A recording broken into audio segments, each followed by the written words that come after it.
What's going on, people? What's going on, people? I hope you can hear me. I hope you can hear me. I'm just about to check myself in to make sure that my sound is okay and that everything's working fine. So if you guys can hear me, please put a one in the chat. Put a one in the chat if you can hear me.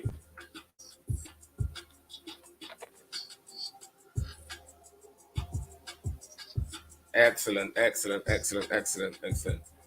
Firstly, I want to apologize for that bit of a sound glitch that we had earlier, you know what I'm saying? But let me start again and let me get back into it, guys. If this is the first time you are joining the channel, guys, don't forget to hit the like button, don't forget to subscribe, don't forget to share this video because we're going to be talking about, you guessed, that's right, you guessed it by the title, Kevin Samuels and the Showdown, talking about the male image and in particularly in the black community, talking about the black male image and the narrative and the story that's been spoken about it. So one of the things that I push and one of the things that we push on this channel, is that LSG mindset, LSG love plus support equals growth. And always having that mindset in your head, always having that in the forefront, always having that as your foundation, as your blueprint going forward. So we're going to have a conversation about it, guys. We're going to get into the conversation. We're going to show some video. We're going to review one or two short clips, and we're going to get into the conversation. All right? But let me just do my dues and give a big shout out to everybody that's in the chat. Thank you guys for coming back in the chat. Excuse me, and I apologize for those of you that were in earlier and were not able to hear me speak. But let me just say my dues. Big shout out to House of Blooms. You see what I'm saying? Big shout out to My Rap Tribe. You know what I'm saying? My sisters in the building. Big shout out to Queen Irie. Yes. So, big shout out to all my family. Big shout out to all the Black No TV family out there. You see what I'm saying? Hope you guys have had a great weekend. That's just gone. And the beginning of the weekend started great. Today's conversation, guys, we're going to be talking about the black male image. And as you can see, one of the things that we have to represent, guys, speaking to my brothers, speaking to my younger brothers, because I'm not that much older than most of you, you see what I'm saying? But I'm up there, not too old and I'm not too young. But at the same time, I do want to share some information with my brothers. I want to be able to impart to them the wisdom and knowledge that I've learned growing up in my life, which has helped me to succeed in the areas of marriage.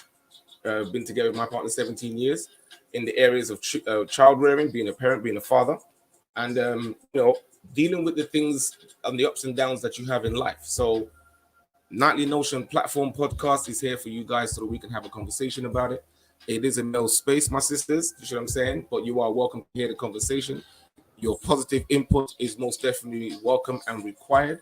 And every so often, when we do get to the stage of taking calls, you sisters are welcome to join the conversation, but it has to be respectful. It has to be with decorum and it has to be with etiquette. Because on this platform, we are raising the bar and we are raising the standard. And that's the conversation for today, guys. You see what I'm saying? So big shout out to all the Black No TV family in the house. You see what I'm saying? Big shout out to Royal Rising. Yes, my sister, bless up. Big shout out to the house. Make sure you guys are having a conversation in the chat. You're more than welcome to. Now, I know there's some things that I might mention in this conversation that might trigger some people. I might get some people upset. But I would ask that you take some time, pause, be patient, and we'll get to the end because it's about working together, building together. It's about restoring families and restoring our community in a cohesive and coherent way. Okay, so we want to build that and we want to, step into that space, step into that mindset, step into that growth. And, to my brothers and sisters out there, listened from what I'm seeing on the platforms, from the conversations that have been going on. Nah, it's not right. We are misbehaving. It's 2021. And I've had enough of the foolishness, right? And there's many other brothers and sisters out there who have had enough of the foolishness also. So for those of us who have had enough of the foolishness, brothers and sisters who are on code, our sisters who are on code with the fit and friendly mindset, traditional, want to raise kids and build families. You see what I'm saying? Not independent, but interdependent. And to my brothers who want to be a husband, want to be a provider, want to be a brother in the community, want to be, a networking. I know you call it high value man, but again, my definition of a high value man is not just a monetary gain, but also have to do with certain moral standards and principles and ethics. So we're going to get into the conversation with a series. I'm going to share with you some of those ethics, some of those principles, and some of those standards and mindsets that we should, or in my opinion, because you can do what you want, but in my opinion, I think these are some of the things that we should instill in our life. You see what I'm saying? Now, we're going to talk about the black male image today. We're going to show a video. I'm going to share with my brothers why this is a very important thing. And it's about time that we took accountability of the image and the narrative that is being portrayed out there in the world about us. And I'm going to talk about it a bit more. But before we do that, let me watch the video. Smash the like button, guys, if you've just joined us in the video and you're watching from anywhere in the world. If you're a Ninja watcher, welcome. If you're a subscriber and you're part of the Black Male TV family, LSG, love, support, growth out to you. You see what I'm saying? Let's get into the video. So let me do this. Put it over here. And then I'm going to get this video. Excuse me. Okay, so there's going to be two videos, okay, guys? So we're going to watch two videos, very short. And because it's very important what's being said here. And I think it's very important that we should take it in and discuss. Okay, so let me add the video. This is the first video. It's 5-minute video, I think. Yes, the 5-minute video. Okay, so.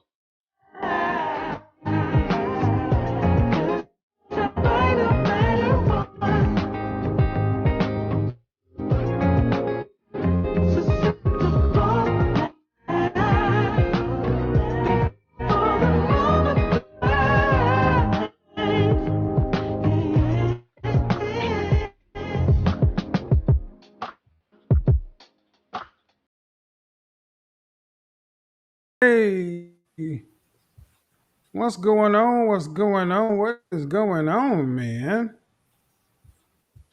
We got an important broadcast tonight. Before we go any further, can you guys just give me a 1 if the sound is coming through okay? I feel like I'm lagging a little bit.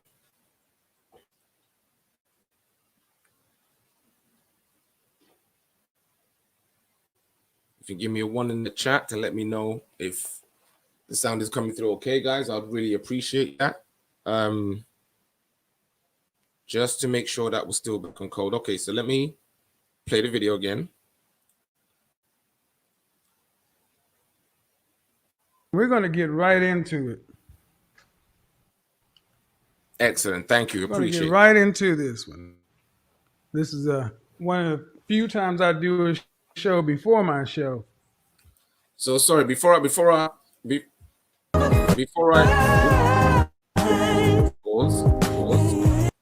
pause. Thank you. Before I get into it, guys, I don't know why this thing's not pausing, you know. I don't know why this thing's not pausing. It's having a madness. A little lag, but you hear me okay. Okay, I think it's the lag. I think that's what's happening. I think the lag is just messing me up right now. So guys, bear with me. If I do lag too much or you can't hear me, please put a comment in the chat so I can know and slow the show down. But so let me get back into it anyway, guys. So before I play the video, let me give a big shout out, guys, first of all, to Kevin Samuels, you know what I'm saying, for bringing this video out and stepping into the void, stepping into the breach. You see what I'm saying? In terms of dealing with men and men taking accountability for the things that they need to do as brothers, in terms of reclaiming back our throne, in terms of reclaiming back our power, in terms of reclaiming back our position in this world. You see what I'm saying? Because contrary to popular belief, gentlemen, you were not the bottom of this world and you were supposed to be the bottom of this world. You were the first made, you are the first standing in this world and created in this world, and therefore you will be the last. So it's time. It's time to step into your purpose. It's time to step into your man. It's time to step into your kingdom. It's time to step into your leadership. But there's a way and there is a method that we can do that. There are different men out there doing different things. And in this time and in this age, I think it's important that those of us who are brothers, who have a spiritual mind, a moral mind, a higher sense of being, come forward now and bring forth the information, because now there's an avenue and a moment for the men to speak, so we can raise that consciousness, so we can raise that mentality, so we can raise that spiritualness amongst our brothers and sisters, so we can be better fathers, so we can be better brothers, so we can be better sons, so we can be better human beings and raise that community that we want to be and that we yearn for. Had enough of being in the dirt, man. So let's step into it. And one of the ways that we do it with LSG, we're trying to coach our brothers and sisters into understanding we need to put on a new set of mindset. We need to put on a new set of principles. We need to put on a new set of standards, and we need to adopt a new set of discipline. We need to do the work. So big shout out to all my brothers out there that are doing the work. You see what I'm saying? Big shout out to Kevin Samuels. Big shout out to my sister Jessica X for doing the work also. O'Shea Duke Jackson. Big shout out MTR. Big shout out Black Light Podcast. So many other guys. Big shout out to all you guys. Okay, because you guys are doing the work and desperate inspiration to all of us who are also coming up doing the work. So really appreciate that. But let me play the video. And let's get to see what Kevin Samuels was talking about in regards to image.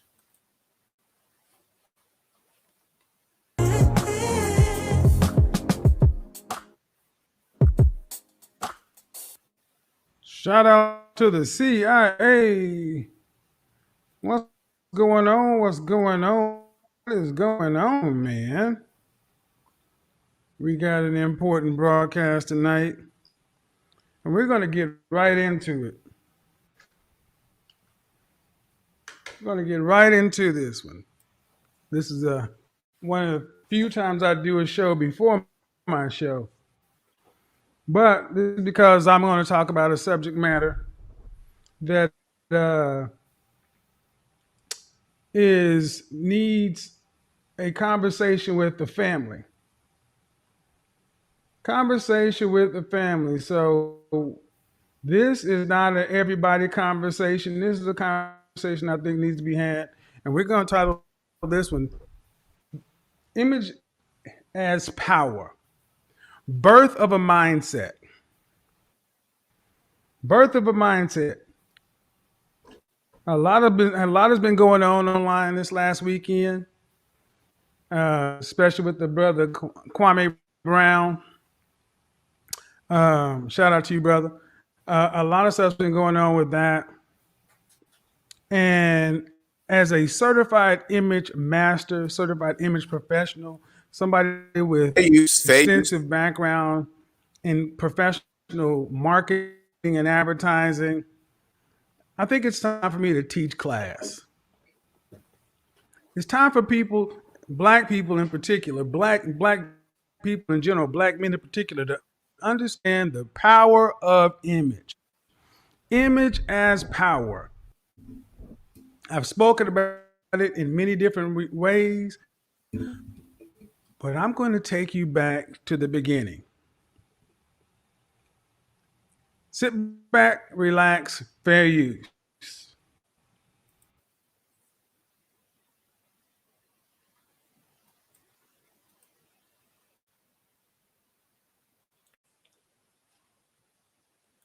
So guys, he said image has power. Image has power, guys. All right? Image has power, guys. All right? We have to accept this reality. And we have to accept it because we see it every day. Because we know the saying, right? A picture speaks 1,000 words, right?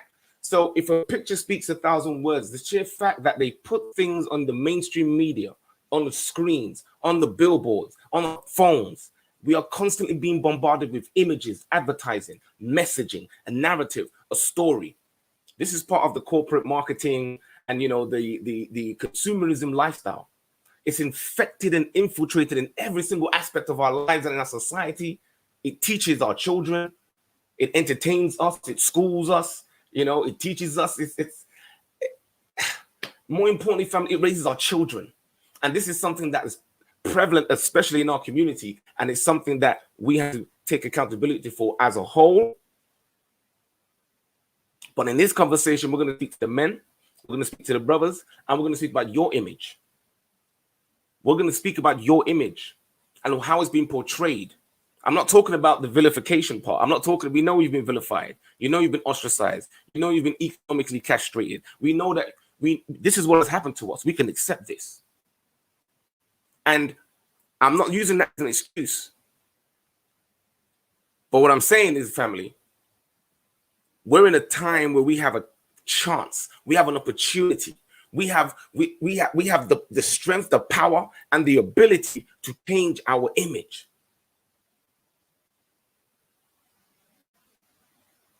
We have the ability to change our image. Right now, the conversation is happening about our sisters and them changing their image. And we're going to get to that conversation. And my wife is definitely going to be dealing with that conversation also. So make sure you're tuned into that. But while the women are going to have to deal with their issues and that delusion that they're dealing with, right? Because they are in that delusion, right? When it comes to the whole dating situation. But we need to deal with that at a different time. But while they're dealing with that, gentlemen, we should be doing the work. We should be definitely building ourselves, and we should definitely be setting a higher standard and a higher bar. We did it once, we can definitely do it again. So let me play the video.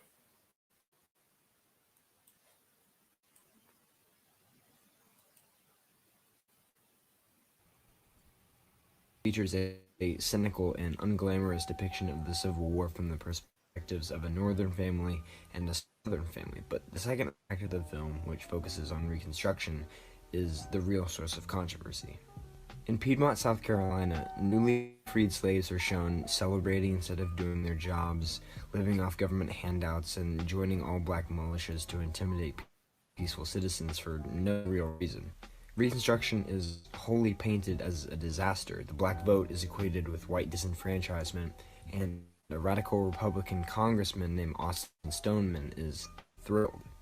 After black men are elected to the House of Representatives, they're shown taking their shoes off, throwing things, and eating fried chicken before ruling that all white people must salute black soldiers on the street and legalizing interracial marriage as they cheer at the idea.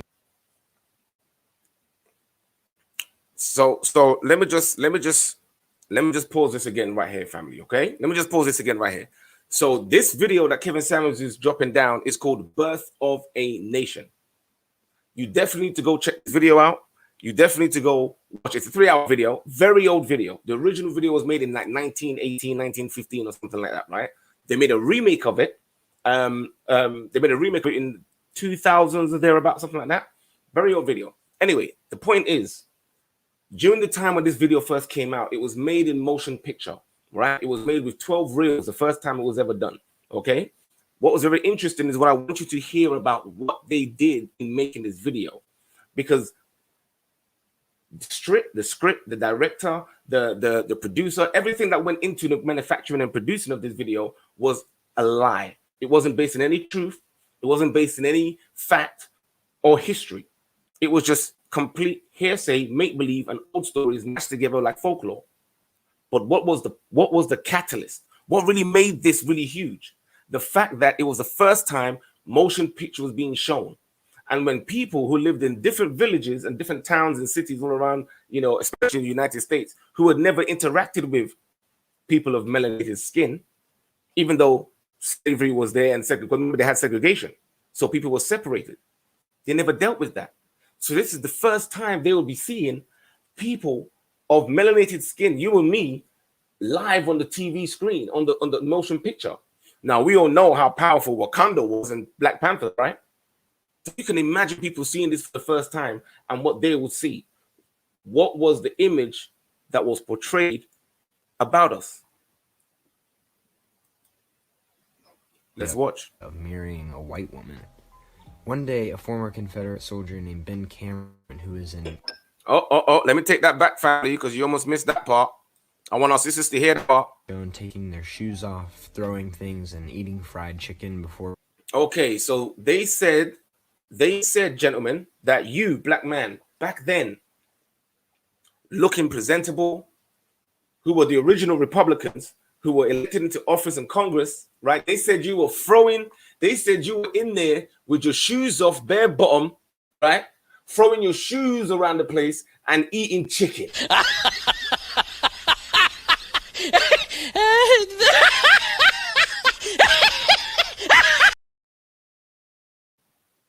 That's what they were saying about you. They're catching jokes, right? So this is the narrative that they've put in this movie about you.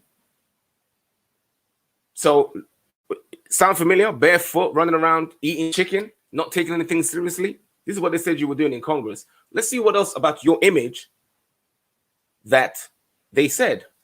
The question that I want us to think about, right, is do we live up to these images that they said? Remember, this was made up. This was made up. So do we as men, especially the men in our community of the melanated kind, do we live up to this image? Let's find out some more of the stuff that they said. What else did they say? Ruling that all white people must salute black soldiers on the street and legalizing interracial marriage as they cheer at the idea of marrying a white woman. Sorry. I got to pause there, but I got to pause there, family. Did you hear what they said? They said that these melanated brothers who were elected into at this time into Congress were trying to pass laws. Okay. They're saying that we were trying to pass laws for what? So that we could have interracial relationships with Caucasian women.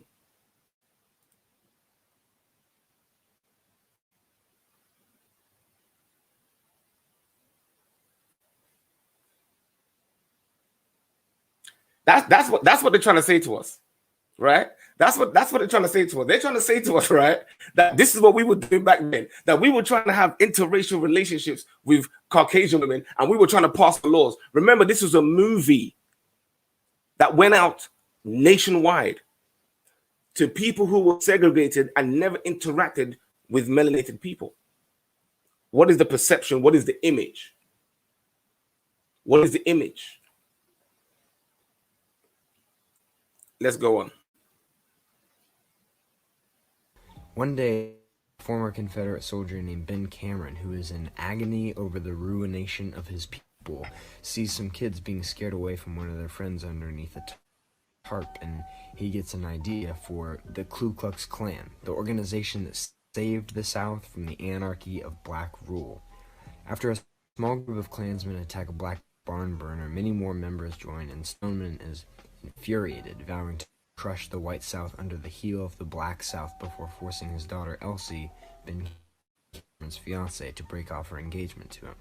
After a black man named Gus proposes to Elsie, she says no, and he chases her off a cliff. She is seriously injured, prompting an angry Ben Cameron and the Klan to execute Gus and leave him on the front steps of the half-black Lieutenant Governor Lynch. Lynch sends a black militia to search all the houses in Piedmont and kill anyone with Klan paraphernalia before Ben's father is taken. Elsie goes to Lynch to plead for his father's safety, but Lynch drunkenly proposes to make her the queen of his new black empire. Austin Stoneman does not approve of Lynch marrying her, but is tied up at gunpoint and forced to watch their wedding.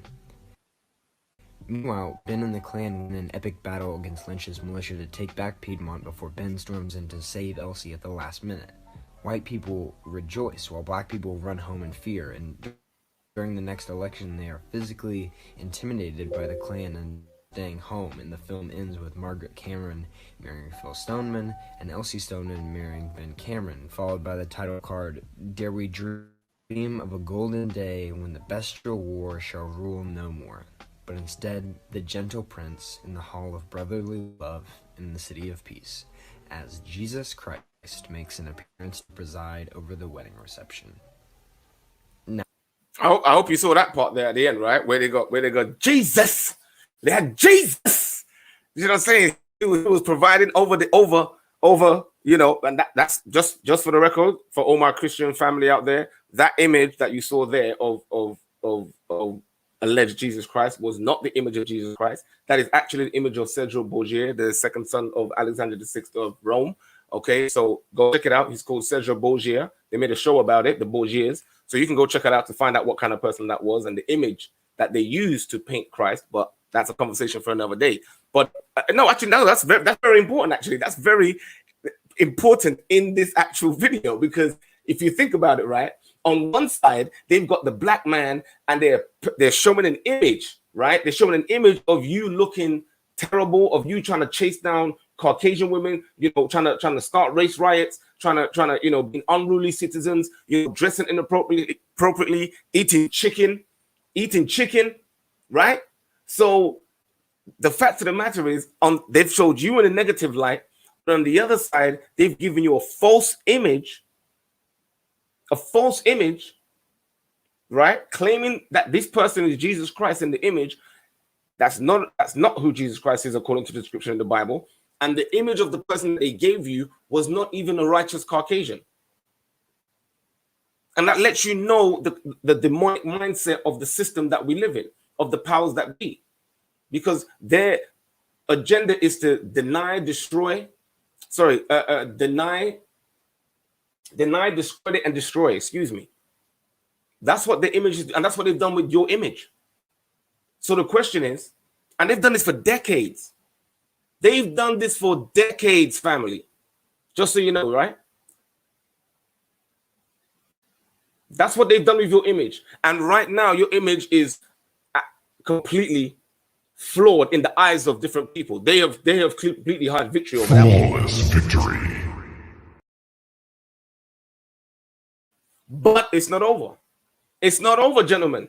There is a way that we can restore ourselves. We can claim back our manhood. We can claim back our masculinity. We can claim back our leadership. We can claim back our families. We can claim back our women. We can claim back our communities. But we have to step in and do the work.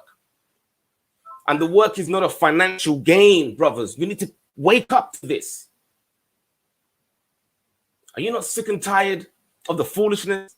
Are you not sick and tired of the pride and the ego amongst men? The effeminate behavior of bickering and backbiting and fighting amongst each other? We're not tired of that yet.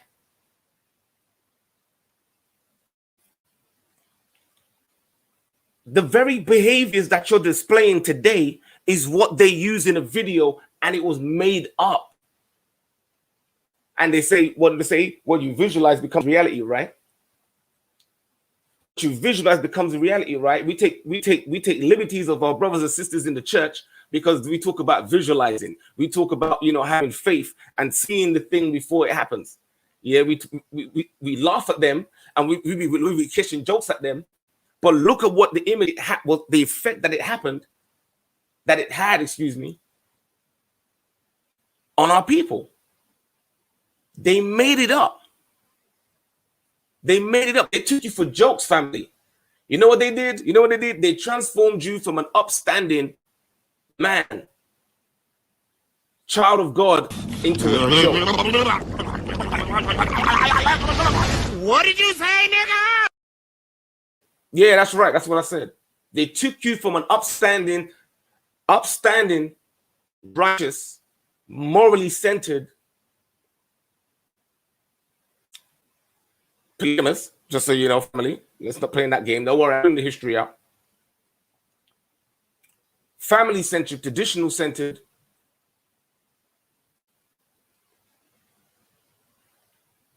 to like, come on.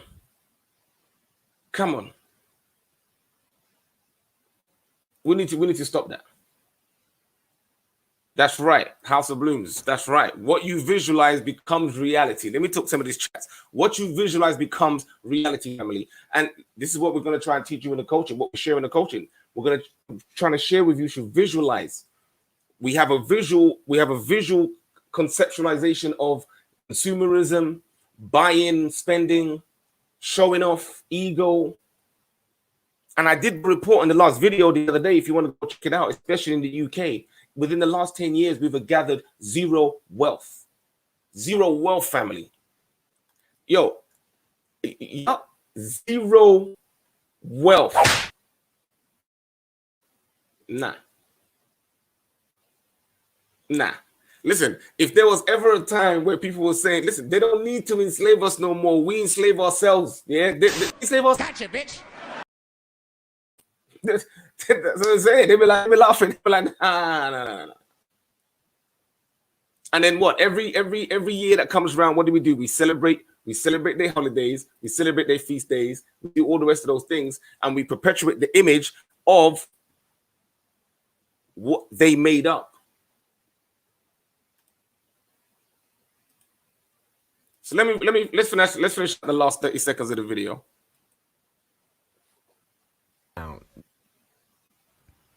That, my friends, is the first part of the presentation. That was a movie entitled D.W. Griffith's Birth of a Nation. Many people, sadly, many black people, never watched this movie.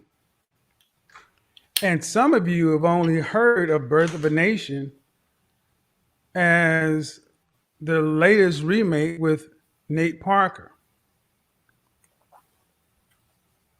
I need you guys to pay close attention because we're about to start understanding image as power. Image as power. You need to go back to a time before the internet, computers, before the telephone, before the radio, where people got their information from either telegraph, newspaper, or their life. How many people have seen the Birth of a Nation movie? If you have, raise your hand. Right? So the video stops there, right? I'm gonna stop the video right there. All right, because I just want us to pause for a second and ask a couple of questions, a couple of points. First, are you tired, fellas? Are you tired of that negative image? Are you tired of it? So, anybody in the chat, what did you guys think? What did you guys think of the first part of the video? Let me go through some of the comments. Big shout out to Royal Risings, my sister. Yes, big shout out to my sister over there, who's definitely a part of the Black Mill TV family. Beautiful message from my sister. Hope you've been blessed. She says, yes, it does. Image is very important. I think we forgot that a lot. Yes, we have. More importantly, we've forgotten the group collective image. That's what we forgot. We forgot that we have a group collective image, that what happens to one person affects all of us, and how people look at us and how people respect us. Group self-image. What? Group self-image. Okay. That's what we have to do, right? That's what we have to do, family. We have to remember that we have a group self-image. Right? So big shout out to my sister for that. Really appreciate your conversation and your input. What we got here, it says the first beta test of telling lies to your vision through the tell lie vision. That's right, sis. Absolutely correct. You know what I'm saying? It's like it's LSU mindset every time. Exactly, sis. This is the mindset that we have to get rid of, gentlemen. We have to accept certain things. Are you tired of the negative image that they portray of us? Can anything be done about this image? Is the question. Can anything be done about the image? Whose responsibility is it to change this image? And what do we want to change this image to? Is another question. Sorry, I'm gonna hit my mouth on the microphone right just now. I hit my mouth on the microphone when I'm talking. But all right. What do we want to change the image to? What do we want to change the image to? My suggestion: a new narrative, a higher mindset, a higher set of morals, standards, discipline, principles, brotherhood, a new brotherhood code, a new brother code. The sisters have a code which needs to change too, but the brothers don't even have a code. We need to have a new code, a new set of standards, a new set of principles, a new set of morals that we can stand on. You got men going their own way. Shout out to those brothers. But I don't want you to leave the community, because when you leave the community and women go their own way and men go their own way, guess what we have? A destruction of society. Now, while I'm not an advocate of the Western society, because it has its flaws and all, but every society has had that, what is incumbent upon all of us is that there must be a change in our behavior. There must be a responsibility and accountability in our behavior. I know it sounds like I'm saying something like I'm burning your eyes out, right? Yeah, because people just can't be saying that. They be looking at me like, what the heck is going on? Accountability. Hello, talking there, nigga, that snitch. I ain't been up on the block. They be at the door in like 2 seconds, right? So, you know what I'm saying? Let me take this right. We accept what they've done, right? And when we accept what they've done, and take accountability for, okay, this is the image that they've made of us. Have we perpetuated this image? And what can we do to restore the image? What can we do to restore the image? What can we do to bring it back? Yeah, because we got to bring it back, family. We got to bring it back. Right? There's no two ways about it. We can't be sitting here, you see what I'm saying, looking all like...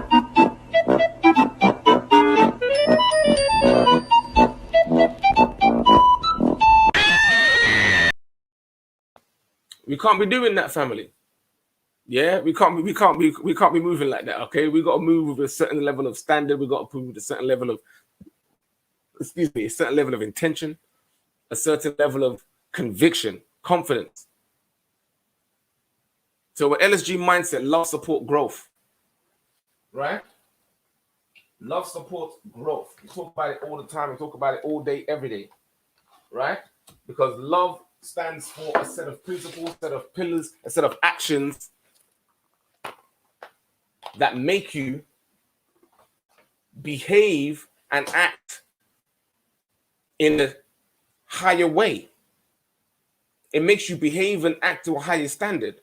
It makes you uphold a higher moral, you see what I'm saying, rather than being down in the dumps and allowing yourself to be ridiculed and taken advantage of. If we do not write our own narrative, gentlemen, if we do not take this time to show what we are really about, show our light, show our tenacity, show our ingenuity, show the beautifulness, the reason why we're the best breed, the best made, you know, there's a reason why we're that way. Yeah, there's a reason why everybody loves us in the world, but at the same time, they hate us. There's a reason. Now, I'm not going to share that on this platform right now, family, but rest assured, gentlemen, this is the time. This is the time that we have to step into the truth. We have to step into accountability. We have to step into honor and integrity. We have to step into love. That's the first pillar. We have to step into interdependent mindset, not an independent mindset. No, because we're not separate of each other, family. No, we need to stop that behavior. Right? We have to stop that behavior. We need to work. We need to come together with a group mindset, with a group economic mindset, or hell, we need to be selfish for once, right? And have a selfish group interest. Not for violence, not for vengeance, not for ridicule, no. But for growth, for development, for restoration, for healing, for family. I want my children to have a community where they see their mom and their dad and they see their counterparts and they're like, hey, listen, this is the right thing to do. This is the right way to go. But they're only going to be able to do that when they see a standard that's been implemented and maintained. That's where discipline comes in. That's where discipline comes in. Discipline comes in to maintain it. Now, listen, I'm not saying it's easy. Listen, by all means, there's times when my discipline has waned in things in my life that I've done. Being new to the YouTube space and having to get, used to the different schedule, family life, work life, and doing the YouTube at the same time, it's a discipline. But when I come on the YouTube space, I'm saying, no, I've got to raise the standard. I've got to raise the bar. Okay? I'm going to share more of how the family sees me, right? How the family sees me outside. You can see the different parts of a man, the parts when I'm casual, the parts when I'm, looking dapper and suave, You know what I'm saying? The parts when I'm just interacting with the children and being homely, the parts, let's get out of bed. Because the man, the character, the personality, the content, the substance, that's what makes the man. Not running around chasing after girls. That will come with your success. That will come with your success. Not running around playing the fool, playing the clown, shucking and jiving. Circus, Afro circus, Afro circus, Afro, polka dot, Afro. So that's what it's supposed to be doing. So, but the film is a long film. I would encourage you guys to go watch it when you get the time. But just heads up warning, all right? It's a long film. But I've only clipped a little bit of it, right, from what Kevin Samuels did of his 2-hour video. So I'm going to add the next bit of the video so you can see a little bit of what the propaganda was.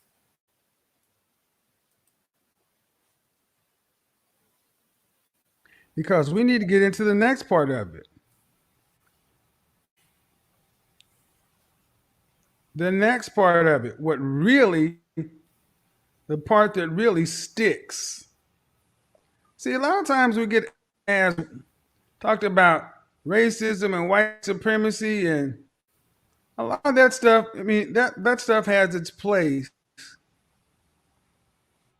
But I need everybody in here to understand how media can be used for whatever purposes deemed necessary. Hour-long score that blended original pieces with existing works and new arrangements of old melodies, not to mention character themes. Fair use. Commonly Fair known as use. the first theme song from Fair the use. movie. There's the innovative storytelling that dramatized historical events alongside fiction and built the film's plot to an exciting climax. The whole thing is a technical marvel with a singular vision from its director, producer, editor, and screenwriter, D.W. Griffith. There was no second unit or assistant director. The entire film was shot without a script or written notes. Even though it was shot over 4 months, only one shot in the film took more than one take. Though the original budget was only around $40,000 or just under $1 million in today's money, Griffith spent over $110,000 or almost $2.5 million over the entire production. And if the director's passion was that strong and his vision for the film was so singular, it's worth looking at where they may come from.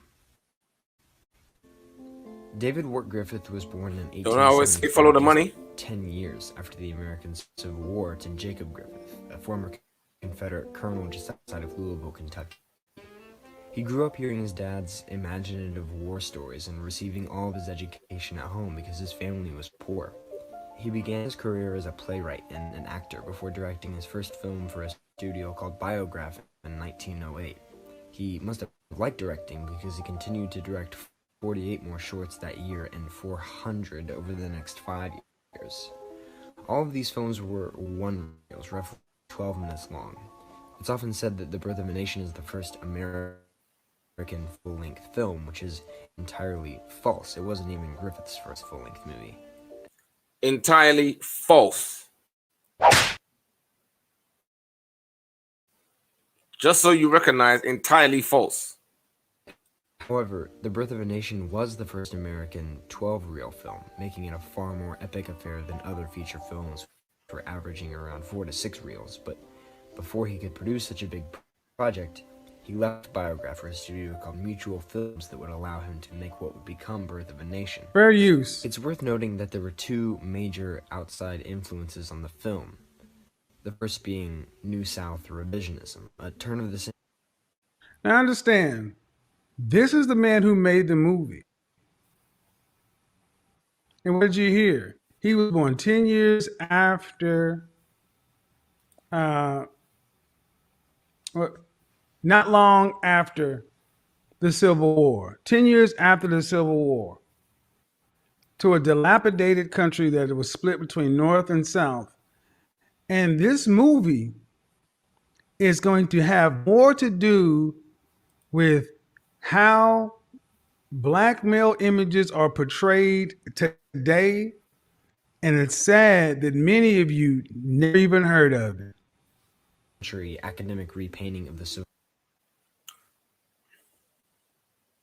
So I want to just sink that in for a second and understand that when you look at me, when you look at your brother, when you go out in the road in the streets, and this is to everybody out there in the world, right, of whatever persuasion or nation that you are, right? When you go out in the road in the streets and you're looking at a melanated man,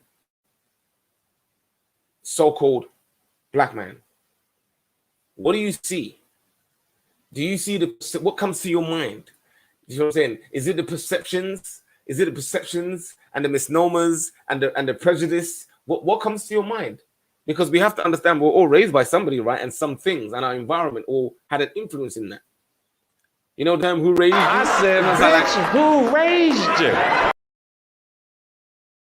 Like, who raised you?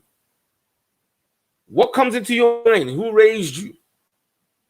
Right? Because we have to accept what we think. So see, this man, we're looking about who raised him. Because it shapes your thinking, it shapes what you do, it shapes your interaction. Some things that we all have to accept. Image, gentlemen, image. So then when you look at the negative images that I've spoken about, that we speak about our brothers, our sisters speak about our brothers, where do we get it from? Let's watch some more. War as the War of Northern Aggression and Reconstruction as a Northern angry failure.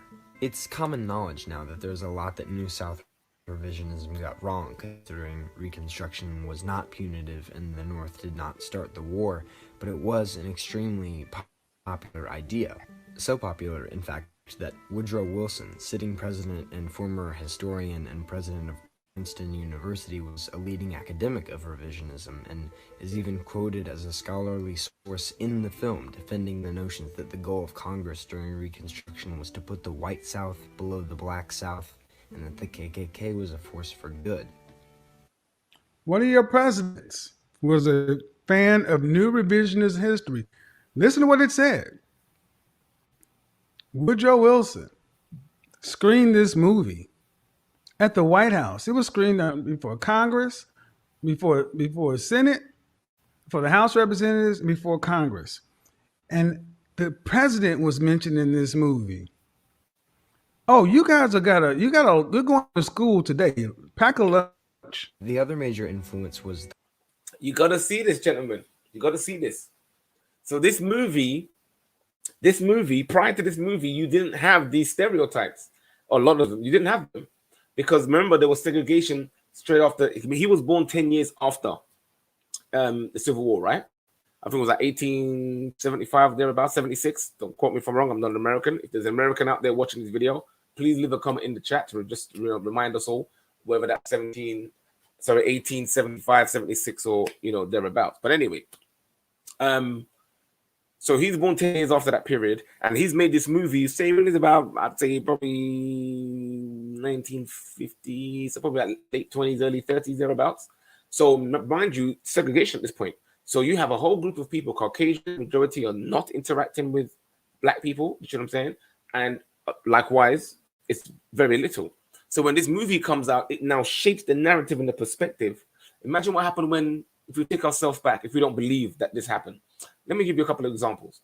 When Bruce Lee first came on scene, the first martial artist on the TV, movie, right? What happened? The perception was that all people of Asian or Oriental descent are able to do Kung Fu. Like, I said, bitch, who raised you? This is the mentality and the simplicity of our mindset and the mindset of a lot of our people. We running around thinking that every Oriental person, you know what I'm saying, or East Asian person was, Bruce Lee, Jackie Chan, Jet Li, or something like that.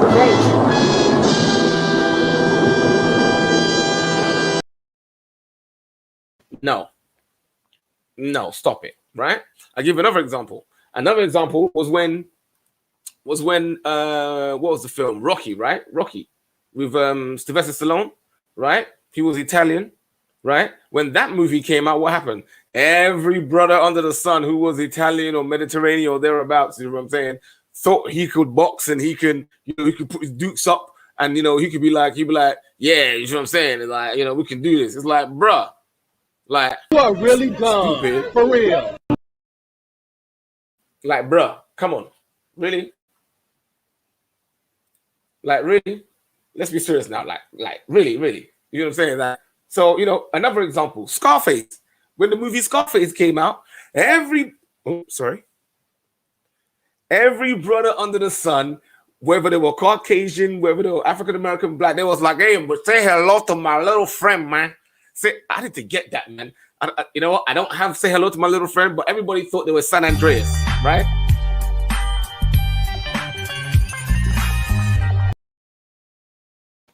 Oh, I kind of like that beat, I forget San Andreas. I really love it to play that game again. But everybody thinking that there's some mafia. Say hello to my little friend. That's okay. That's okay. I'll see you in the morning. I'll tell you in the morning, okay? And then, so don't let me get into my little voices, because I start doing voices and, my little accents and stuff like that. Don't get me twisted. I'll be getting some no. But yeah, so family, no. Yeah. Change the narrative, man. So let's get into it. Let's get back into the video. The Klansman, a historical romance of the Ku Klux Klan, a 1905 novel by Thomas Dixon Jr.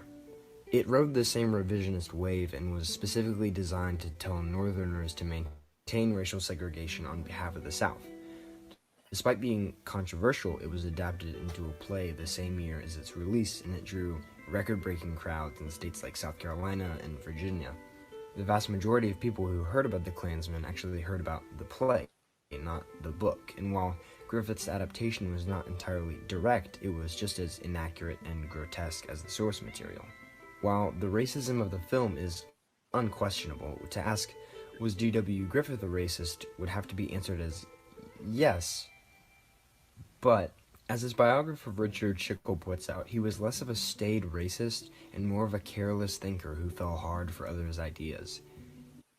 Pay attention. Was D.W. Griffith really a racist? Or much less a careless thinker who fell hard for others' ideas?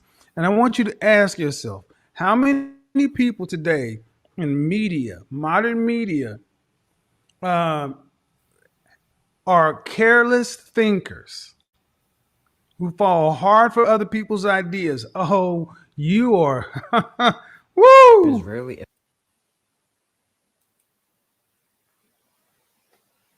So let me pause that right there, right? So was D.W. Griffith a racist? Or was he much less a careless thinker who fell hard for other people's ideas? Now, this is very important, guys, because our people like a lot of flash, but don't like a lot of substance. And when we hear things, clickbait, short clip titles, he said, she said, hearsay, we take that to heart and run with that. And a lot of times we are misinformed or make assumptions or presumptions to a situation that we have no business sticking our nose into. Again, this has something to do with our image. So when you have this man or an individual like this who's able to put out a narrative that is able to shape the minds of not only Caucasian people, but also melanated people. So a lot of the time, this is why I say to my Caucasian people, if you are of my kin, that doesn't mean you're of my skin. You have to be of the LSG mindset, because you have to understand that racism, the color divide, it's a dividing tactic. It's a false narrative, a narrative to make you be looking left and right, arguing with people who don't really have the ability to influence your life like that, and make you not look at who is really in charge. Remember, he said, how was he able to finance this movie? Always follow the money. They might, take our channel off for this because I'm saying this to you guys. But this is why we need your support, guys, because we're bringing you truth and we're saying it. Sooner or later, we're not going to be able to drop certain things on this platform, right? Because they're already censoring everybody, dropping people's algorithms because of truth that's being spoken. But the lies, you can tell somebody you're a flat earth, You can tell somebody Planet Nibiru is coming here, Planet X. You see what I'm saying? And you got people, like I said, you got people looking around, running around like Planet Nibiru.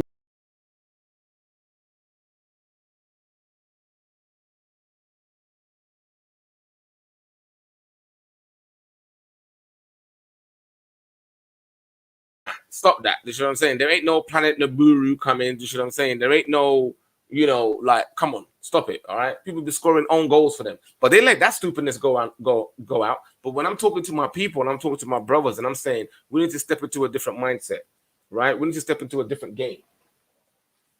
Excuse me. We got to show ourselves at a different standard and a different mindset and a different ability to do things because we're the special people on this earth. God damn it. We are the salt of the earth, man. All the flavor, all the culture, all the pizzazz, everything's been us, man. Look at that. We just have to get into put a tune on and we be smoking it. Any outfit we be smashing it. Look how beautiful our women are, man.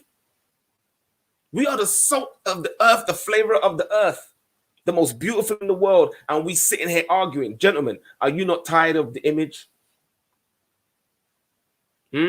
Are you not tired of the image? But guess what?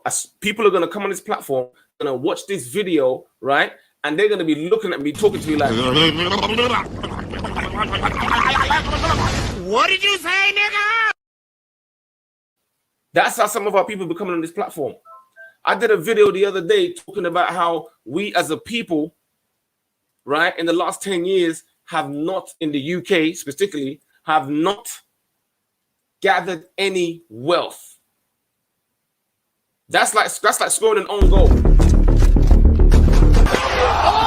my God! Oh God! Yeah, no, yeah. Go watch my video and check the article out. Yeah, go watch the video and check the article out. Yeah, so miss me with that mess, family. Yeah, miss me with that mess. I'm gonna have to make a meme like that, I'm gonna have to make a meme like that, because my people need to understand that there's an image that we have to portray. And I, for one, I'm gonna step into my image. I'm not gonna allow the mediocrity of this society, the mediocre mindset, the putting down of my people and of my brothers to stop me from standing in my square, standing in my purpose, standing in my kingdom, and showcasing to my family, guys, what it's about. What it's really about. It's about family, it's about children, it's about legacy, it's about heritage, about prosperity. But they will have you in this rat race, in this matrix, and it's falling down. You're a frog in boiling water, and you don't want to step out of the water, but you sitting there having You assuming I'm a human. What I gotta do to get it through to you? I'm superhuman, innovative, and I made a rubber so that anything you say is ricocheting off of me. And then the powers that be looking at you like, Gotcha, bitch. let's see some of the image, man. Let's see some of the video. If ever politically vocal, but his films copied what he heard. He copied the Klansmen. He copied racist cartoons of the era. His films did not copy history.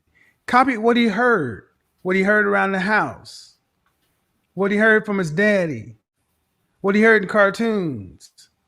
Oh, what he saw on a video, on Twitter, on Instagram, on Snapchat. Remember how some people play slick and loose with how they talk about people, and they don't do their research. They just put it up on in a movie because it sounds good. Image is power, people. And you're looking at somebody who... So, image is power, people. His films did not copy history. So before we go on, let me see some of these chats, because you ladies have been having a good old, shindig up in those chats, right? And I want to be part of the conversation. I don't want to be, missing out on all the lovely gems that you ladies been dropping in, because the ladies over here on this platform, guys, for those of you who are new to the channel and who come across this video, the ladies in the Black Mo TV family, they are diamonds. Those are the type of ladies that you have to go and search throughout the world, go through 1,000 women to find them, and you only get to find one. And we've got a handful. We've got a team over here on Black Mo TV family of beautiful, feminine, fit ladies who are willing to build, who are willing to grow. So if you're out there watching this video, guys, you know what I'm saying? Definitely give a shout out. You know what I'm saying? Leave a positive comment in the chat below, and we can keep having the conversation. It's about building here. There's an image, there's a standard, and there's a requirement that we're going to uphold: etiquette, truth, honor, integrity, accountability, so that we can address the issues, move on, heal the rifts between us, heal the damages that we have, and step into our light. Let our purpose shine. The world is waiting for you. The world is waiting for you, bro. My melanated brothers, the world is waiting for you. My melanated sisters, the world is waiting for you. You cannot expect the world to look to you for the standard of beauty, for the standard of strength, for the standard of etiquette, for the standard of ethics and morals and principles, if you do not step into your power. I've got to accept it. We've got to accept it. Kevin's accepting it. It's some hard work. So let me see the messages anyway, guys. Big shout out to Plenty Cupcakes full in the house. Yes, sis. What's going on? You almost got me getting into my rave voice there at one point. But welcome, sis. Welcome, sis. Definitely appreciate you jumping in the show. Yes. You know what I'm saying? House of Bloom says the power of programs lies with the film and music industry. Absolutely right, my sis. The film and music industry. Listen, our children were raised by that. I grew up watching the film and music industry. Our fashion. I'm going to drop a video as well that Kevin Samuels dropped about fashion, right? And I'm going to explain why I look like this today in that video. So make sure you tuned in tomorrow to watch the video, okay? To watch the 19 Oceans podcast. Hopefully no sound glitches and sound delays. But I'm going to have that conversation because I grew up looking like this. This is how I wanted to dress. I went to the clubs and raving. What? I was getting down with the sisters like, looking all suave in my suit. Three-piece. So you know this is the waistcoat, right? You know jacket's coming with it, right? You know jacket's coming with it, right, family? And that's how I'm looking suave. Because it's a standard that I used to uphold. And brothers, you coming with trainers and, you know, jeans and saggy pants and, you know, Avrex jackets, you know, and all those hats, New Era hats and all the rest of it. Come on, Nike trainers. I'm not knocking that look. Look was fine. That look was suave. That look was fire. But that look was not the look for every occasion. And as I grew up into a manhood, I started to become a man and dress like a man. I wanted to look like a man. I wanted to feel like a man. Stay in my masculinity and stay in my purpose. So whatever outfit and whatever style fits you, find it and stay in it. But make sure it's a positive one. And make sure the behavior of the man that is within the outfit is of character and of substance. Because the outfit doesn't make the man makes the outfit. But thank you, sis. Definitely. Yes, my sister says Eddie. Oh, she got me there, Eddie. He's like, that's my Eddie. That's the only Eddie thing I can do. Yeah, what was it? I forget it. I forget it.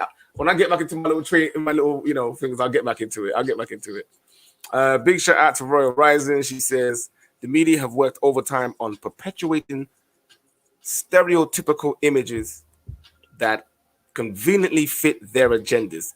Thank you. Very well put. Very eloquently put, sister. This is what I like. The riveting conversation, engaging comments that can look and penetrate our mind to allow us to expand the conversation further, rather than running around and around in circles having arguments. I'm done with that conversation and I'm done with that foolishness, okay? That's misdirection and more division. Family, word of advice. Wherever you see division, step away. So let's get one more two comments. Yes, plentiful cupcakes in the house. She says, Miraz Franke. She said, Miraz Franke. Is that you? Watch out. Yes, sis. Come on, you know how your boy do. Come on, sis. Thank you. I appreciate that. Definitely go check out Plenty Cupcakes Full, guys, on her Instagram, guys. She's an amazing baker over here in the UK. So for those of my American brothers and sisters, you ever traveling, definitely check her out. For those of us in the UK, definitely show some support and go over there and put your money where your mouth is, man. Because again, it's about taking accountability, right? We can't complain about, you know, the money doesn't stay in our community if we don't put the money in our community, okay? So while you're standing over there, definitely come over to Black Mill TV, hit some money in our Cash App or in our PayPal, and watch out because our Patreon is going to be dropping real soon, okay? So definitely show your support there. Rising says when YouTube begins the shutdown, catch us over at Blackmail TV Media coming soon. That's right, sis. That's right. She says, she says, yo, Frankie, did you step out? Did you? No, Frank. She goes, yeah, I step out back foot, 2 back foot. You know what I'm saying? Like, say I'm kicking foot out here. What do you mean? What do you mean? Much love to the Blackmail TV family. You know what I'm saying? All of you jumping in. Guys, don't forget, hit that channel. We're trying to grow the channel. We're trying to, put it out to the people so we can bring more content. I can take some time off work and start doing this properly. You know what I'm saying, family? So if you definitely love the content, you definitely love me bringing some of this and what my wife is going to be bringing out on the other side. Guys, definitely like the video. Definitely share the video. You know what I'm saying? Subscribe to the channel. Push it out. Be an ambassador for LSG. Be an ambassador for the change of mindset. All right? Love plus support equals growth. It's an equation. You've got to put in the processes. You've got to put in the steps to maximize and get the growth out of it. If you stop putting the love, the support won't grow. If you stop putting the support, the love won't grow. All right? And you can always find out where it is because the end result is going to be growth. So, yeah. Real talk. Real talk. Plenty Cupcakes Fool says, talk the things, man. Talk the things. Me, I talk my things, man. All right? Me, I talk my things, man. Royal Rising says, it's not about division in the spaces. That's how you get lost in the Afro circus. Oh, I love that. I love that. Yes. That's how you get lost in the Afro circus, family. Recognize. Okay, recognize. They're gonna get lost in the Afro circus. Now I'm gonna play that one more time because my sister got me. This one is for Royal Rising. Okay, right there because she put it in there. Circus, Afro circus, Afro, polka dot, Afro. Okay, let's stop horsing around, Royal Risings. That was for you, right? Stop horsing around. Let's get back into the video.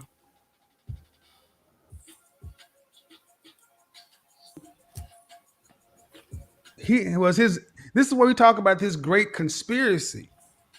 Often it doesn't start with a great conspiracy. It starts with just somebody who's careless, making an offhanded comment, taking something that sounds good because it may get clicks or views or stir controversy and not care about the outcome. He thought that he was presenting the simple facts of history. You hear what he says, right? That what this person has done and the ability of them to tell a story, to tell the story, right? And often, I'm not saying there isn't a great conspiracy because there is, Kelly, but again, it's not necessarily a conspiracy when the truth is there in your face. And oftentimes we don't want to accept it, but we have to accept that sensationalism sells, controversy sells, drama sells. There's a couple of people who I've seen who started their YouTube channel the same time we did, and they're at 4,000, 5,000 subscribers right now. Why? Because they went down the drama route. They went down the controversial route. They went down the route of, belittling, bashing, vilifying, discrediting our people on the platform rather than trying to put on an image. This is YouTube. You have over 1 billion people on YouTube and the reach is even bigger as it grows. And we have a duty as men, brothers, especially sisters, those of us who have a higher mindset, those of us of a higher level of intelligence, not a low-level IQ person, a higher level IQ person with moral standards, etiquette, and discipline to be able to come out and now speak our truth so that we can draw the community back to a sense of center rather than them being washy-washy, running around the place, acting like, say, they're just like, I don't even know what to say, man. You know what I'm saying? Our people don't like to do things the easy way. Now we can do this the easy way or we can do it the hard way. The choice is yours. But we've come to the point where now we do have to make a choice. So let me play some more of the video before I keep nattering on. I don't want to take up too much of the time and let's hear it, okay? So. He took false ideas at face value and chose stories because of their potential to thrill audiences. In fact, just 4 years after Birth of a Nation, he directed Broken Blossoms, an interracial love story about a Chinese man and a white woman, proving that pretty much whatever ideology he put on screen was malleable to whatever he was reading or hearing about from others. But no matter his personal ideology, the film that he unveiled to the public had a massive impact. Again, this man wrote movies to get views. That's what his careless thinking. I'm just talking, but we're about to see how when one person can be reckless with the power of image, mixing it with widespread media, the damage one person can cause. See, we take defamation and lying and getting online and acting like you can say what you want to because it's free speech. It's no big deal. Listen and learn. After receiving rave reviews at its Los Angeles premiere in February of 1915, the Klansmen, not yet titled The Birth of a Nation, began a roadshow tour that brought the film to huge audiences nationwide, but not without making a lot of enemies. The most formidable adversary to the film was the NAACP, which was formed only 6 years before the film's release, but already claimed roughly 50 branches and 6,000 members nationwide. The Los Angeles branch was made aware of the film immediately after its premiere, and the organization as a whole, disgusted by the film's lionizing of the KKK and misrepresentation of black men and women, slavery, and basic history, were already taking firm action by the time the film reached New York in March. They protested outside of theaters.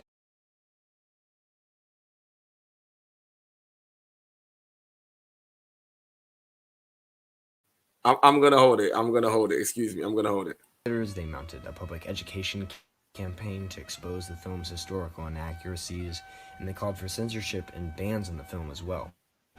Some screenings did censor some of the film's more extreme scenes, but almost no film review boards were willing to ban the film entirely. Outside of the NAACP. Why? They censored it a little bit. Some people printed retractions, but no. Most people just let it fly. Why? Because it put butts in the seats. And this is what I'm saying. It made money. People see that. So he came up with this video with a pack of lies, talking a whole bunch of foolishness, right? And really, vilifying and destroying a whole group of people. This is what he did, right? And when the money was rolling in, because it was sensational, it was drama, right? The people were sitting there looking at him like, yeah, my nigga. But like, yeah. Even though it wasn't true, even though it was false, they painted a false image, a false narrative, and people bought it. Are we not living in that time today? That it's easy to discredit a brother like myself that looks like myself. Example, Kevin Samuels. It's already happened to me in my life. But I wasn't on the stage like Kevin Samuels or any of the other brothers it's happened to. But rest assured, it's happened to majority of brothers in our life. Right? It's happened. And we got to take accountability for that image on both sides. Right? Because once we do that, we can start healing, we can start moving forward, we can start partying, we can get rid of that strong delusion that is in our mindset, that is preventing us from coming together, working together, playing together, growing together, having families. But let's watch at the end of the video. It got views. This is why folks often talk about the truth. Why? The truth, when people, again, is it because the author is the creator wanted to sell stuff and he understood the market would buy it? They did it because the market's there. Oh, we going on a lot of levels. See, oftentimes we hear in the black community talking about, you know, the roles that media companies play, but I say if we wouldn't do the roles, it doesn't matter what they say, and we stop consuming it. But where the appetite for consumption come along, ha ha ha. Let's get it. Prominent figures like Jane Addams and Booker T. Washington. And there it is right there. Consumerism. Consumerism. We don't want to stop the insanity of consumerism. We keep purchasing and purchasing and buying and buying and buying and buying, but we don't build. Because when you have a family, your financial expenditures of consumerism reduces because you're more responsible. You're being more, catering for the family, right? Trying to preserve and build for the long term, save for the long term, for kids, school, college, retirement, funeral expenses, whatever the case may be. So you naturally reduce your expenditures. That's why they don't want you being together. That's why they've created the divide between the man and the woman. Men are from Mars, women are from Venus, and all this other nonsense. No, we are different. We have different roles, but we need each other. We are interdependent of each other. Interdependent of each other. You are an independent person with a collective mindset for the group self-interest. I'll say it again. You're an independent person with a collective mindset for the group self-interest. That's where we're supposed to be as a people. Now, our suggestion on this platform is have an LSG mindset, love, support, growth, an equation, and as a principle, as the morals and the standards for us going forward. And within those concepts, within each pillar is a statute, a prescribed rule of conduct, of behavior, to speak in truth and act in truth with honesty and integrity, to take accountability for our actions, to have a group economic mindset. These are standards and principles that we have to act in. We can't just sit on the sidelines anymore and just say, oh, well, it's happening to us like a victim. We are perpetuating the narrative and continuing the image by perpetuating the behavior that manifested from a false image in the first place.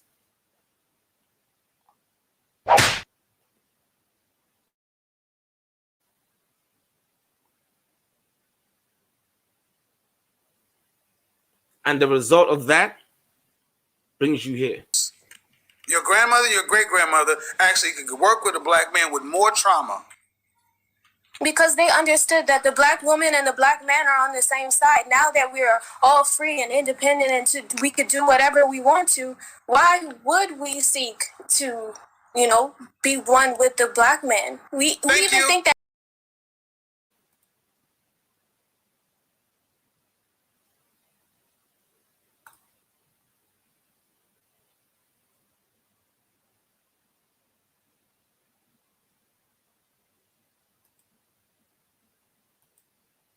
Now,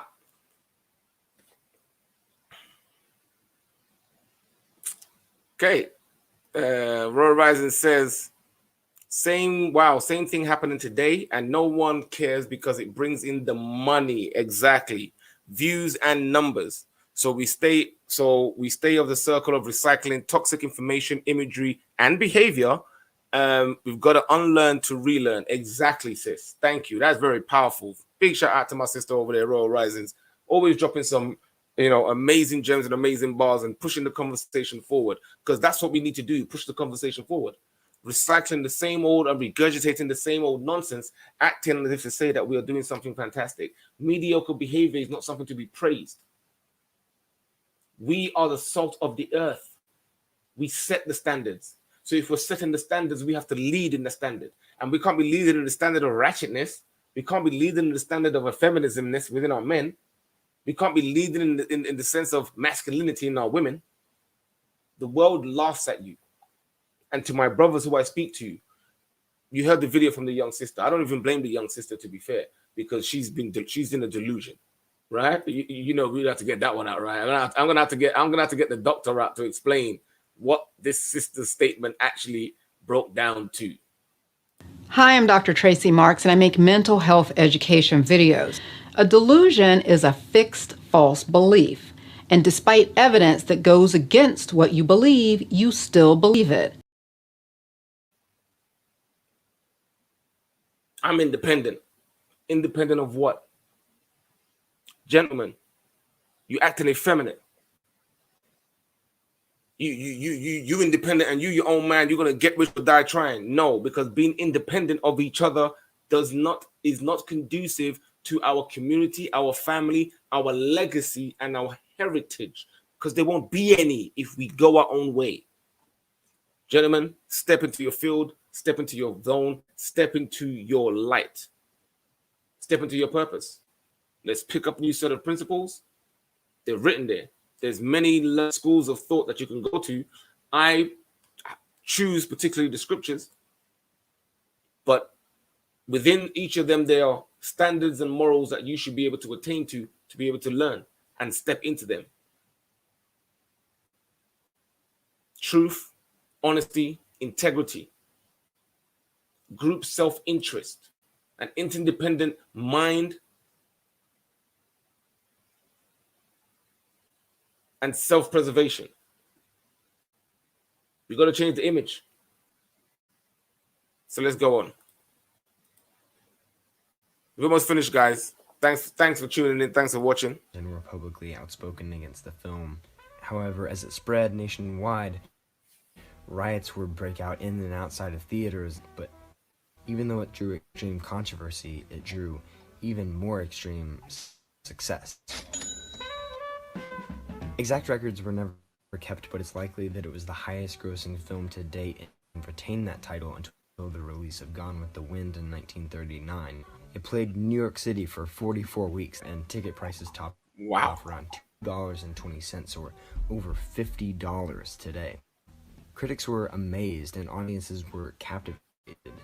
Anecdotally, in the scene where Gus chases Elsie off a cliff, one audience member was so moved that he took out his handgun and fired repeatedly at the screen in order to help her. The film was screened. So, I just need to pause it right there. Right? When they showed the film, guys, it made so much money. It made so much money, and this is the revenue, consumerism, right? That when the guy was watching it, he took out his weapon when he was watching the movie and shot at the cinema screen. That's the effect images have, the screen has, the programming has. We all know this. We see, look at our children and watch them grow up in front of the television. I grew up in front of the television. I could reel off movies front to back, right? We grew up in, listen, I was watching all the stuff back in the day.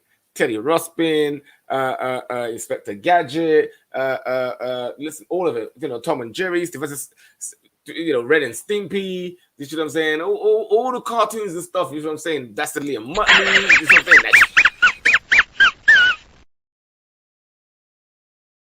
Like all of that stuff.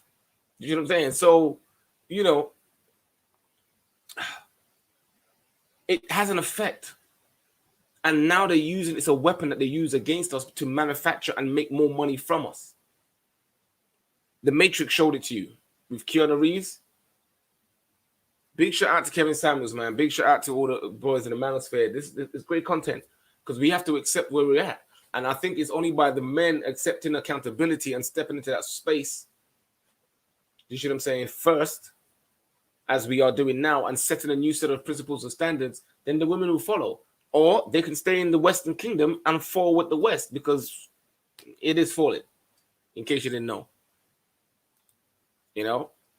That's why we talk about the African Revolution, but we'll talk about that another day. Let's play the video some more.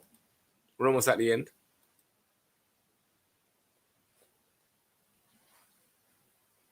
For all 9 Supreme Court justices, many members of Congress, and it was the first movie to be screened at the White House, giving both Birth of a Nation and cinema as an art form a lot of legitimacy in the public eye.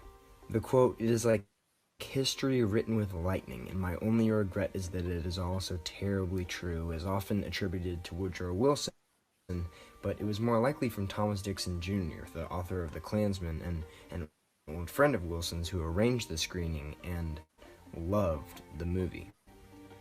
You'd think that this level of success would thrill Griffith, but he was mainly caught up with his critics. Again, he thought he was presenting history in his work, so when people were publicly upset with him, he became an ardent opponent of censorship, going so far as to add a title card to the beginning of the film, asking for the same liberty that is conceded to the art of the written word, that art to which we owe the... I just wanted to pause there before Kevin jumps in and gives a conversation. I find it very hypocritical that you see right here, right? Fair use, censorship. So he, when he's received the backlash from after bringing out his movie, right? Because people said it was false and there was no history behind it.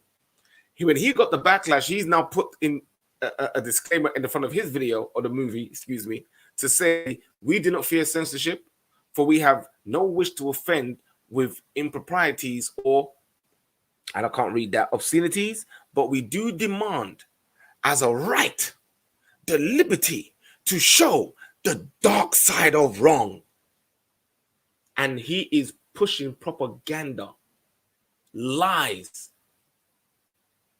about you, a delusion, and putting not only Caucasian people into the lie, but you also who believe the lie and perpetuate the lie by making stereotypes and affirmations to this nature. Oh my God! Really? How could you? We need to stop the foolishness, man, and we need to wake up. We need to slap. Yeah. Why you stupid? We need to slap. We need to slap. Yeah, because we've been playing too many games and having. Come on. He's complaining about censorship, right? The liberty to show the dark side of wrong, that we may illuminate the bright side of virtue. The same liberty that is virtue. We're going to get into that because that's a quality and that's an attribute that we want as well in our LSG mindset. Virtue, especially dealing with our women. You don't know what virtue is? Go look up Proverbs 31 woman and go look up Psalms, go look up Wisdom of Solomon. In this, again, I'll point you to the scriptures because that gives you a breakdown of detailed behavior, prescribed rule of conduct. That's what behavior is. The words that I'm expressing to you and I'm sharing with you on this platform, ladies and gentlemen, is to get you to open your mind to accept a different way of behaving by inputting a different set of information, by inputting a different set of tools and equations into your mind that allows you to act. Because we have been stifled by inaction. We have been stifled by looking and gazing, but not acting, not doing, not being. Where we think we've been being, we've been perpetuating a false narrative. The mission was accomplished. From time you have, gentlemen, look at what you're dealing with.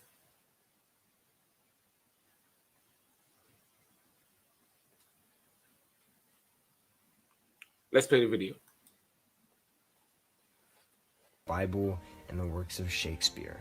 In fact, he was so upset by what he perceived as people being intolerant to him that he pulled most of the profits from the film into producing and releasing a film called Intolerance to criticize prejudice the following year. However, so this is you heard that right.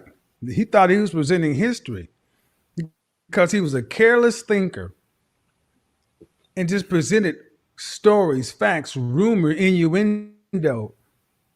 And then he was shocked when he got pushed back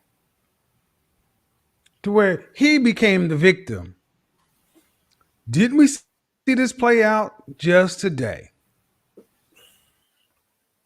It was a box office failure, and while he continued to direct movies about the American Revolution and Abraham Lincoln, none of his other films ever reached the heights of Birth of a Nation. While it definitely boasts a lot of revolutionary technical innovations, its legacy has far deeper roots than just how movies are made. Todd Boyd, a professor at the USC School for Cinematic Arts, even submits that this film, the foundation of modern Hollywood, being based in extreme success despite complete disregard for racial politics and historical accuracy, is a key reason why cinematic representation of minorities and perspectives from which their stories are told in film is still an issue today. This is why black men media is needed for black men by black men because look, money talks.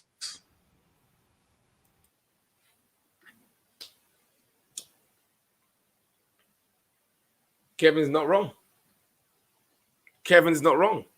And I've been sitting here having a conversation with my wife as well, because we've been financing and funding this whole shebang ourselves, right?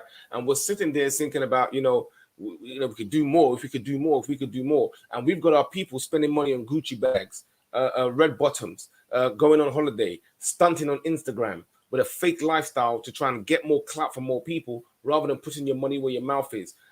The wealth creation in property, the median figure for Black Caribbean and Black African families in the UK was reported by a Bloomberg article, which was done by a data report by the Office of National Statistics in the UK, said that we amassed in the last 10 years zero wealth.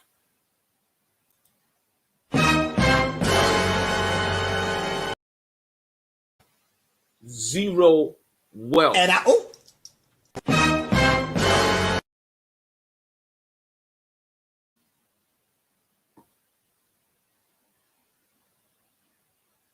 zero wealth, family. We playing, man. Money talks. So start supporting. You see the Cash App down below. You see the PayPal. Start supporting. No, because I'm going to be ruthless about this, because our people do not put their money where their mouth is. They do not put their money where their mouth is. We're trying to raise our own media platform. That's why it's called Blackmail TV. Do you understand? Do you see it now, family? A platform for us, by us. For us, by us, so that we can grow. We can have our narrative. We can have our conversations. We can raise the level rather than staying in the gutter, because we are better than that as a people. Our women are better than that. Our children are better than that. Gentlemen, you are better than that. You are a melanated king, priest, father, prophet, teacher, mentor, coach, brother, son.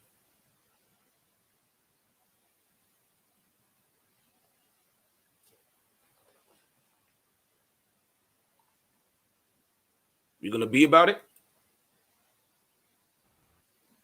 This is over 100 years old. Money talks. And if you want a different image, black man, you're going to have to fund it with your own money.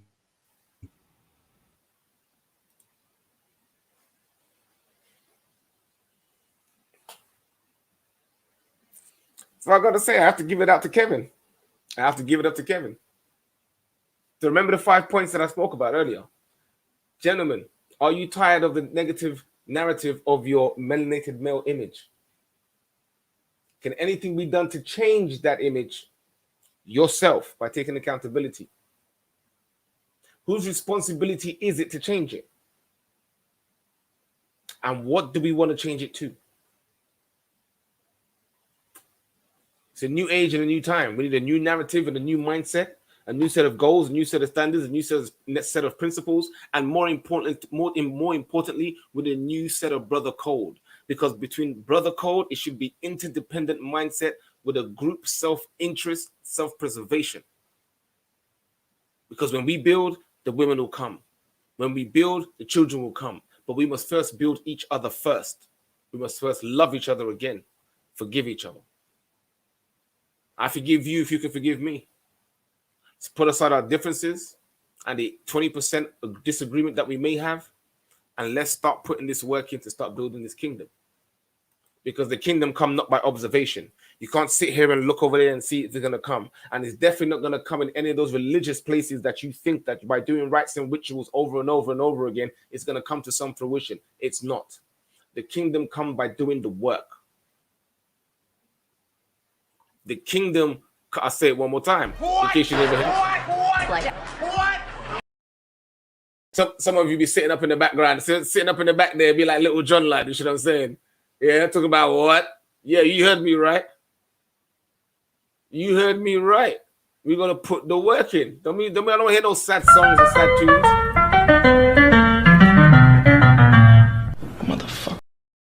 Yeah. We gotta do the work. Yeah. You got brothers looking at me like, do the work.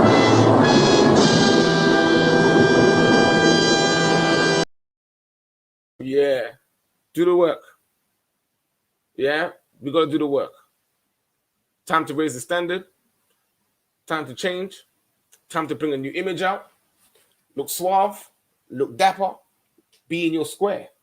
There's people stopping people in their cars talking about you look like a gangster.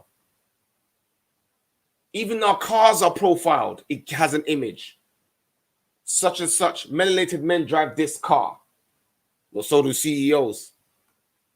But because we don't show enough CEOs, they're not able to make the correlation. Sisters, put your money where your mouth is. If you're about this community, find brothers who are building and start supporting. Start supporting. We need to put our men back in a position of power. We need to put our men back in a position of financial leadership, because we can't say that we want to take back control and have control of our community and not put our money where our mouth is. We can't say where are the men to protect us and protect the children, etc., and not put our money where our mouth is and support that. Right around me walking around like victimhood mentality, right? Like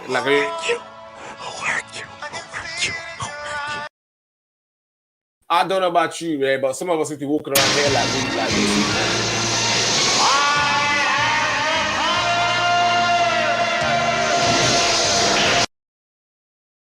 So the question is, do you have the power? Do you have the power? You see, He-Man's sharing us the power right now. So, do you have the power? Let's get into it, right? Let's get into it. So let me read some of the last comments, guys, before we sign out. Wow, hour and a half. I didn't realize I was going to be on here for that long. Ron Rising says, I've always said this is, if the brothers start wearing suits, they would not get stopped as much for so-called gang-related reasons. One of the reasons why I never bought a BMW or the cars that our brothers of melanated persuasion usually drive is for that particular reason. I always bought a car that was different. I always presented myself in a very professional or semi-professional casual way, because wearing hoods or urban outfits, urban wear, was categorized and stigmatized as gangster wear. Image. Right? So, gentlemen, some of you may feel uncomfortable wearing a shirt and a tie and think you're a bit square and a bit stuffy. But no, we were the ones that used to rock a shirt and a tie. We brought that fashion to the Western world, right? We brought that fashion. Go back and check your history, right? But I'm not going to get into that today, right? But make sure you put on suit Saturday for the ladies, skirts. Start getting into your feminine.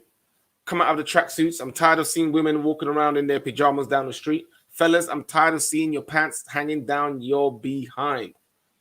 I've been seeing that since I was a young tyke, right? Since I was young. And I never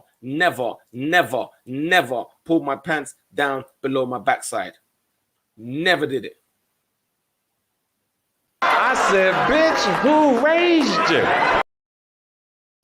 Yeah, never did it. So, you can either complain or we can either get to doing the work. You choose. Oh, son of a gun. You thought I was going to say son of a bitch, didn't you? Yeah, but hey, listen, do the work. Let's get in there. Let's build. Let's grow families. Let's get married. Let's have wives. Let's have children. You see what I'm saying? And let's rebuild our community in the best way that suits us, rather than adopting other people's mannerisms. Remember, image is power. Stay in your power. Stay in your purpose. Big shout out to the Black Male TV family. You know what I'm saying? All of you have been amazing in today's live. Thank you for joining the live. Thank you for joining the conversation.